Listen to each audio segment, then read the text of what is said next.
हालांकि दिल्ली की जनता बड़ी अलग है। दिल्ली की जनता ने एक बार फिर बता दिया है कि जब भी चुनावी पत्ते फेंटे जाते हैं तो सबसे पहले मुख्यमंत्री के दावेदारों की कुर्सियां छीनी जाती है। साल 1998 में तत्कालीन मुख्यमंत्री सुषमा स्वराज जब हारी थी तब सत्ता शीला दीक्षित को मिली थी। 2013 में दिल्ली में तत्कालीन मुख्यमंत्री शीला दीक्षित हारी, कुर्सी केजरीवाल को मिली और 2025 में आम आदमी पार्टी के साथ केजरीवाल भी हार गए, सत्ता बीजेपी के पास पहुंची है। केजरीवाल के साथी रहे अन्ना हजारे से लेकर स्वाति मालीवाल, आशुतोष कुमार विश्वास आज वो गाना गा सकते हैं, अपनी तो जैसे तैसे चाहे ऐसे या वैसे कट जाएगी, आपदा क्या होगा जनाबे आली। आपका क्या होगा जनाबे आली। स्वाति मालीवाल से लेकर कुमार विश्वास तक आम आदमी पार्टी की हार को केजरीवाल के अहंकार की हार बता रहे। स्वाति मालीवाल लिखती है कि अहंकार रावण का भी नहीं बचा। कुमार विश्वास कहते हैं कि अहंकार ईश्वर का भोजन है। केजरीवाल के गुरु अन्ना हजारे भी कहते हैं कि पैसे, शराब और अहंकार में केजरीवाल फंस गए थे। कौन कितना सही आप तय कीजिए, लेकिन दिल्ली के नतीजों ने मानो एक बार फिर से साबित कर दिया कि राजनीति में विनम्रता ही जीत की पूंजी है। अहंकार सियासत में पतन का सबसे बड़ा कारण होता है, क्योंकि जनता के सेवक से लेकर खुद को जनता के मालिक कहने वाली सोच पर एक बार फिर जनता ने हार की मुहर लगाकर मानो पूरे देश में यह सख्त संदेश दिया हो कि लोकतंत्र में नेता आते जाते रहते हैं, मालिक जनता जनार्दन ही हमेशा रहती है। केजरीवाल की ताकत थी माले मुफ्त, इमेज चुस्त, लेकिन इस चुनाव में ऐसा लगा कि दोनों का भरोसा जनता ने नहीं किया। उधर दूसरी तरफ जिस मोदी से केजरीवाल की तुलना हो रही थी, उस मोदी की अगुवाई में 27 साल बाद बीजेपी दिल्ली में सरकार बना रही है। 2024 के लोकसभा चुनावों में सीटें घटने के बावजूद महाराष्ट्र, फिर हरियाणा और अब दिल्ली में बीजेपी की सरकार है।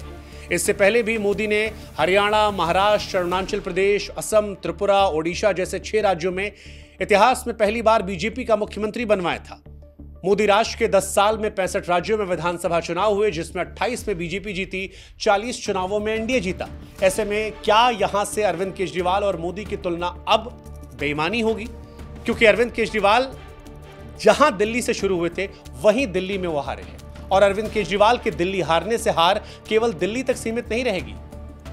कर्मा फिल्म का डायलॉग राजनीति की आज की रिलीज हुई ब्लॉकबस्टर में फिट करके देखिए और थोड़ा मॉडिफाई करके कि इस हार की गूंज लंबे समय तक सुनाई पड़ने वाली है। क्योंकि जिन 26 सीटों पर आम आदमी पार्टी 3 बार जीत कर आई थी, उनमें से 16 सीटें ऐसी हैं जो केजरीवाल के किले के तौर पर थीं और अब वो ढह गई हैं।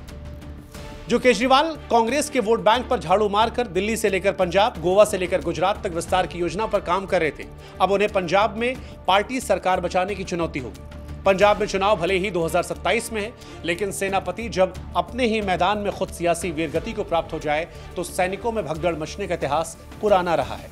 सवाल इसीलिए ये कि क्या केजरीवाल की दिल्ली की हार अब पंजाब पर भी असर डालेगी? क्या पंजाब के किले को केजरीवाल बचा पाएंगे, या फिर भ्रष्टाचार के आरोप में अगर जेल जाना पड़ा तो दिल्ली तो गई, पंजाब भी हाथ में नहीं होगा?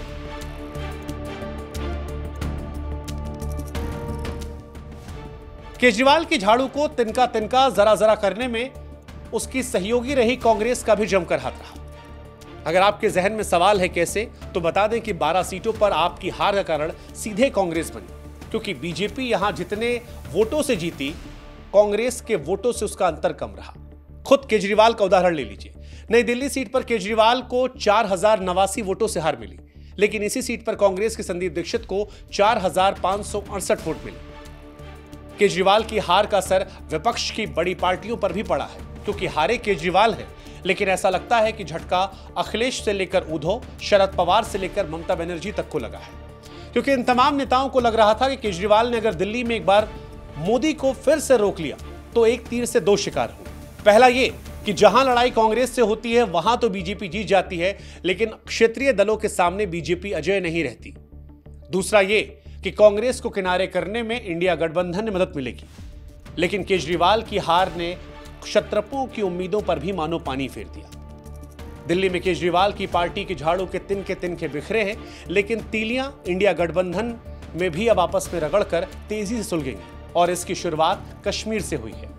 उमर अब्दुल्ला ने अरविंद केजरीवाल की हार का रुझान मिलते ही सबसे पहले तंज का कहवा पिला दिया और सोशल मीडिया पर लिखा कि और लड़ लो आपस में।